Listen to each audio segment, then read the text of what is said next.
मिथिला में एक बात कहा जाता है कि जब ठेस लगता है तो बुद्धि बढ़ता है, लेकिन बुद्धि के साथ साथ यहाँ अनुभव भी बढ़ता है। नमस्कार साथियों, इस वीडियो को पूरा देखिएगा। अगर आप 10वीं या 12वीं में फेल कर गए हैं और आप काफी डिप्रेशन में है, काफी टॉर्चर हो रहा है, आप गांव समाज घर में रिश्तेदारों से आपको काफी ज्यादा जो है टॉर्चर किया जा रहा है, तो आप इस वीडियो को पूरा देखिएगा। क्या आप 10वीं या 12वीं में फेल किए हैं तो इसके बाद आपको क्या करनी चाहिए? क्या सप्लीमेंट्री की एग्जाम देनी चाहिए, कंपार्टमेंटल एग्जाम देनी चाहिए, या फिर आपको स्क्रूटनी कराना चाहिए, या फिर पिछले साल परीक्षा देनी चाहिए? क्या सही ऑप्शंस है आपके लिए? इस वीडियो को पूरा देखिएगा ताकि सही गाइडेंस, सही मामले में आप जानकारी को समझ पाएंगे और सब चीज करने का क्या फायदा होता है, क्या नुकसान होता है। कभी कभी बच्चे बोलते हैं कि भाई चलो कंपार्टमेंटल कर लेते हैं, इन फ्यूचर उनका भारी नुकसान भी करना पड़ता है। इस वीडियो को पूरा देखिएगा ताकि वो नुकसान से लेकर के फायदा हम सब कुछ बता देंगे और आप बढ़िया से इसको समझ लीजिएगा, तो हो सकता है कि आप गलत कदम उठाने से बच सकते हैं। दोस्तों, अभी इंटर का रिजल्ट आया है। 10वीं का रिजल्ट 29 से 31 मार्च के बीच यानी 30 मार्च को 110% जारी होने की उम्मीद है, वो जारी हो जाएगा। तो वहां पे भी बहुत सारे बच्चे फेल करेंगे, बहुत सारे बच्चे पास करेंगे। बट फेल करने वाले को कहावत होता है कि जब आप हार कर जीतते हैं तो उसे जीत कहते हैं, लेकिन आप हार कर जीतते हैं, फिर से जीतते हैं, उसको बाजीगर कहते हैं। मतलब कहने का हुआ कि जीवन में जो असफलता का मुंह देखा है वही इतिहास लिखता है, और वही इतिहास लिखता है और वही उसी का इतिहास याद रखता है। आप इस वीडियो को पूरा देखने का मतलब ये समझिए कि अभी अगर मान लीजिए आप अगर फेल कर गए हैं, अगर आपका एक विषय में, दो विषय में या तीन विषय में हो सकता है एफ लगा होगा, तो ऐसे में आप सोच रहे होंगे कि सप्लीमेंट्री की एग्जाम देकर के इसको क्लियर कर लेते हैं। कुछ बच्चे सोच रहे होंगे स्क्रूटनी कराते हैं, कुछ नंबर बढ़ जाएगा। भैया स्क्रूटनी कराओगे 1 से 2 नंबर बढ़ेगा, ज्यादा नहीं बढ़ेगा। हो सकता है फेल थे तो फेल ही रख दिया जाएगा, लगभग कुछ नहीं होता है। याद रखिएगा, स्क्रूटनी का भी काम जो है आज से शुरू हुआ है। 1 अप्रैल तक आप स्क्रूटनी करा सकते हैं। एक विषय के लिए आपको देना पड़ेगा 120 रुपया। स्क्रूटनी में क्या होता है समझ लीजिए। स्क्रूटनी में केवल आपके कॉपी के अंक को जोड़ा जाता है, न कि आपके कॉपी को री चेकिंग किया जाता है। इस भ्रम में नहीं रहिएगा कि हमारे स्क्रूटनी में जो है कॉपी को पुनः चेक होता है, गलत है, ये ऐसा नहीं होता है। बस आपके अंक को टोटल जोड़ा जाएगा। मान लीजिए कि आप फिजिक्स में आप किए हैं, तो फिजिक्स में आपका कॉपी उल्टा उल्टा नंबर जोड़ कर देखेगा सही है कि नहीं है, वो चेक नहीं करेगा। सीधा सीधा बात समझ लीजिए।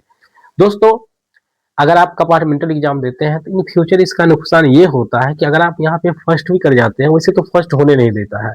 अगर फर्स्ट आप कर जाते हैं तो भी आपको जो सरकारी लाभ होता है वो ज्यादातर मामलों में नहीं मिला है अभी तक, और नहीं मिल पाता है, चाहे लड़की हो या लड़का कैंडिडेट हो। तो बात करते हैं सप्लीमेंट्री कंपार्टमेंटल, दोनों देखा जाए तो एक तरह से एक ही होता है। ठीक है, आपको अगर समय है तो 1 साल दे करके आप बढ़िया से पढ़िए, डीप में जाके नॉलेज लीजिए, फिर से एग्जाम दीजिएगा 1 साल बाद। ये हमारे ख्याल से best options for your life, आपके जीवन के लिए ये सबसे बड़ा ऑप्शंस होगा। ये हम अपना अनुभव बता रहे हैं। लेकिन आपके अंदर होगा कि नहीं, हमारे पास समय नहीं है, 1 साल हम बर्बाद नहीं करेंगे, हमको डिफेंस लाइन में चले जाना है, ये कर लेना है। तो ऐसे में आपको याद रखना है कुछ विषय, जैसे कि आपका मैथ और इंग्लिश, इसमें आपका कम से कम 33 नंबर से ऊपर होना चाहिए। ये नॉर्मल कास्ट की बात करते हैं, SC ST OBC में होंगे तब। जनरल के लिए कम से कम 45 नंबर, 40 से ऊपर होना चाहिए आपका। वैसे भी 33 से ऊपर है तो कोई दिक्कत नहीं होता है, तभी जाकर आप डिफेंस लाइन में भी जा सकते हैं, अन्यथा नहीं जा सकते। हाँ, अगर आपका साइंस स्ट्रीम में तब तो ये चीज जरूरी है, आर्ट्स से तो कोई प्रॉब्लम उतना नहीं होता है, आप कर सकते हैं। तो दोस्तों, हम आपको सीधा सीधा यही बताएंगे कि अगर आपके पास समय है, थोड़ा बहुत समय आप देना चाहते हैं, 1 साल 8-10 महीना और, तो कोई प्रॉब्लम नहीं है। आप 1 साल बढ़िया से खूब मेहनत जी तोड़ करिए और अगली बार परीक्षा दीजिए और गुड मार्क्स लाइए। ये आपके जीवन का सबसे बड़ा निर्णय होगा, और वहां से आपका बेस मजबूत हो जाएगा, तो डायरेक्ट आप कंपटीशन में भी बैठेंगे तो वहां से भी तैयारी कर लेंगे। वैसे भी यहाँ पे ग्रेजुएशन में आप एडमिशन लेंगे, कोई विशेष फायदा है नहीं ग्रेजुएशन का। ग्रेजुएशन करके लोग टाइम पास हो रहा है। हाँ, अगर आप ग्रेजुएशन तब करें जब आपको भविष्य में कुछ बड़े करने का कोशिश है, यूपीएससी बीपीएससी में देना है, तो आप ग्रेजुएशन एडमिशन लेकर के आप जनरल कंपटीशन की तैयारी करिए या यूपीएससी बीपीएससी की तैयारी करिए। ये एक बेस्ट ऑप्शन हो सकता है। बट यहाँ पर आपको सप्लीमेंट्री और कंपार्टमेंटल एग्जाम उन बच्चों को ही देना चाहिए जो कि साल बचाना चाह रहे हैं और उसके पास समय कम है, लड़की कैंडिडेट है, शादी विवाह उनका होने वाला होगा।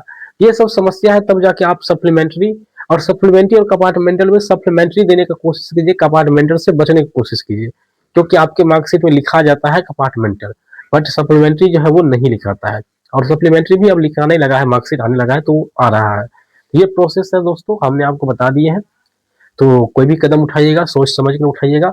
बेस्ट ऑप्शन हम आपको बार बार कहेंगे, साल बचाइए, सॉरी 1 साल आप परीक्षा मतलब पढ़ करके परीक्षा दीजिए, काफी अच्छा होगा आपके लिए। बाकी अगर आप साल बचाना चाहते हैं तो आप सप्लीमेंट्री ये भी दे सकते हैं, बट इसको हम जो है सेकेंड चॉइस रखते हैं। फर्स्ट चॉइस है कि आप 1 साल पढ़ करके मेहनत करके एग्जाम दीजिए। बाकी दोस्तों स्क्रूटनी वगैरह से कुछ नहीं होता है, जानकारी पूरी तरह से समझ गए होंगे। इस वीडियो को लाइक और चैनल को सब्सक्राइब कर लीजिएगा आने वाले वीडियो को देखने के लिए। बेल आइकन को प्रेस जरूर कीजिएगा। धन्यवाद।